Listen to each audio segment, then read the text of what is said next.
Picture this: a crowded school cafeteria, the deafening clatter of trays and a chorus of chattering voices. I was 10 years old, clutching a lunchbox that suddenly felt heavier than a sack of potatoes. As I navigated the lunch line, my heart pounded in my ears. I tripped, sending my carefully packed lunchbox flying. My sandwich splattered on the floor, followed by a rain of grapes that rolled under tables. Laughter erupted around me. My cheeks burned with shame, and I wanted to disappear into a hole in the ground. That day, a seed of social anxiety was planted, a seed that would grow and shape my interactions with the world. That incident, insignificant as it may seem, became a defining moment. It was the first time I acutely felt the sting of public embarrassment, the raw exposure of being judged and found wanting. Little did I know this experience was a harbinger of things to come, the first tremor of what would become a lifelong struggle with social anxiety. Looking back, I realized that my sociophobia didn't appear out of thin air. It was cultivated in the fertile ground of my childhood, watered by a combination of genetics and experiences. My family had its share of anxiety and shyness. It was like a subtle inheritance, a predisposition passed down through generations. My parents, though loving, were prone to worrying and often cautioned me about the dangers of the world. Don't talk to strangers, they'd say, and be careful what you say to others. While well-intentioned, these warnings resonated deeply, instilling in me a sense of caution that bordered on fear. I became increasingly aware of the potential for social missteps, constantly second-guessing myself and anticipating negative judgments. The world, once a place of wonder and excitement, began to feel like a minefield of potential embarrassment and rejection.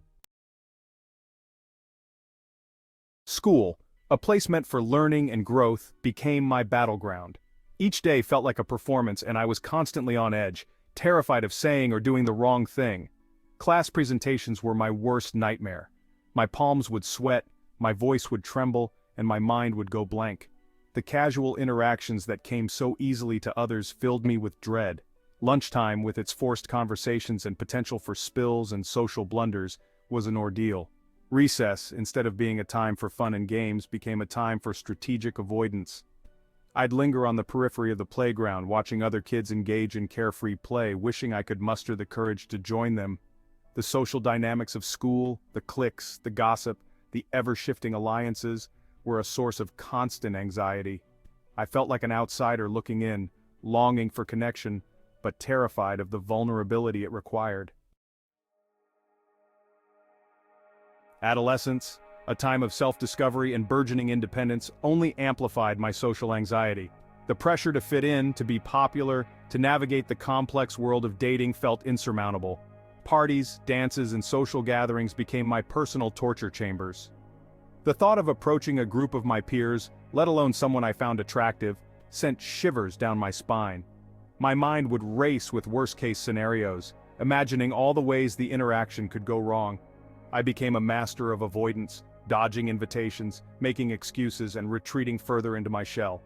My bedroom became my sanctuary, a place where I could escape the relentless demands of social interaction. I sought solace in books, music, and my own imagination, creating a world where I felt safe and in control.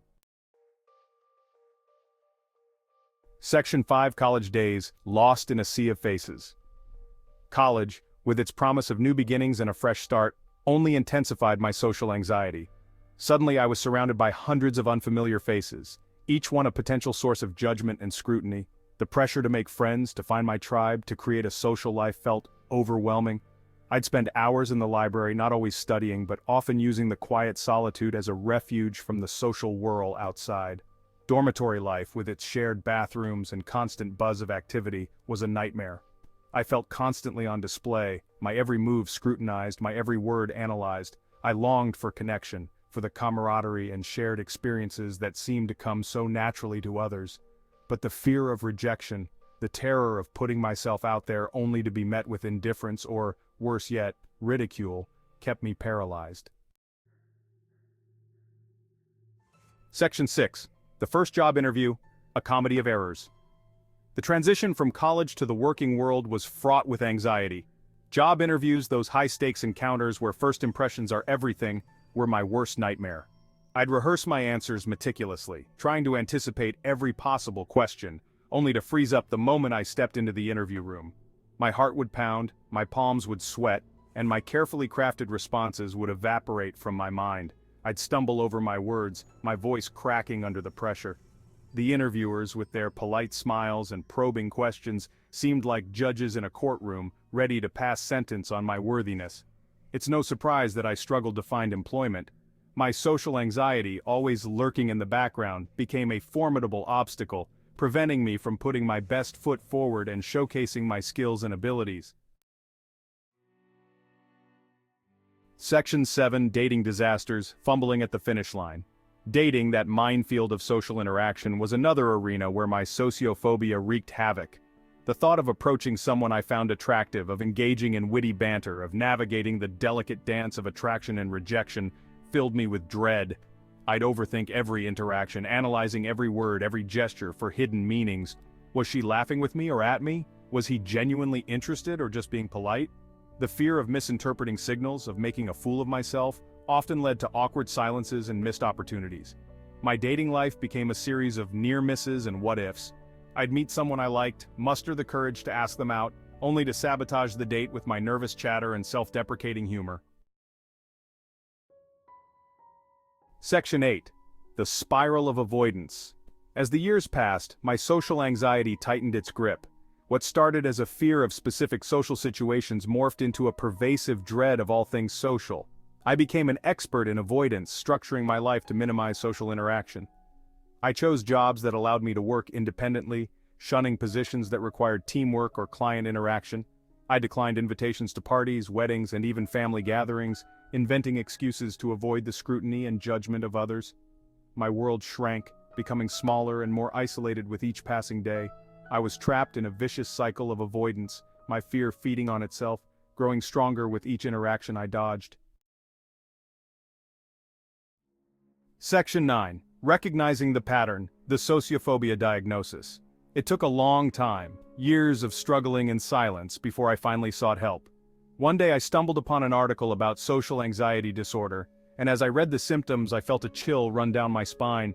It was like reading my own biography. The excessive self-consciousness, the fear of negative judgment, the avoidance of social situations, it all resonated deeply. For the first time I had a name for what I was experiencing, a framework for understanding the invisible force that had shaped my life for so long. Armed with this new knowledge, I finally reached out for help. I scheduled an appointment with a therapist, taking the first tentative steps on a journey of healing and self-discovery. Section 10.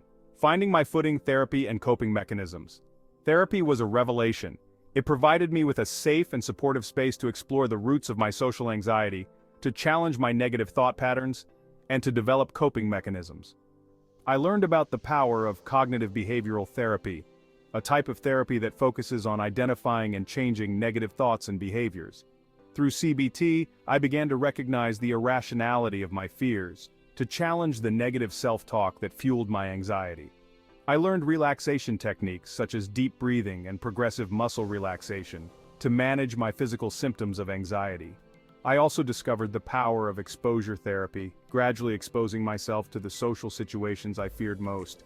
It was a slow and often uncomfortable process, but with each small victory, my confidence grew. Section 11. Embracing the journey, a work in progress. My journey with sociophobia is far from over. There are still days when the familiar feelings of anxiety threaten to overwhelm me. But I've learned to recognize the triggers, to challenge the negative thoughts, and to employ the coping mechanisms that work for me. I've also learned the importance of self-compassion. I no longer beat myself up for my struggles.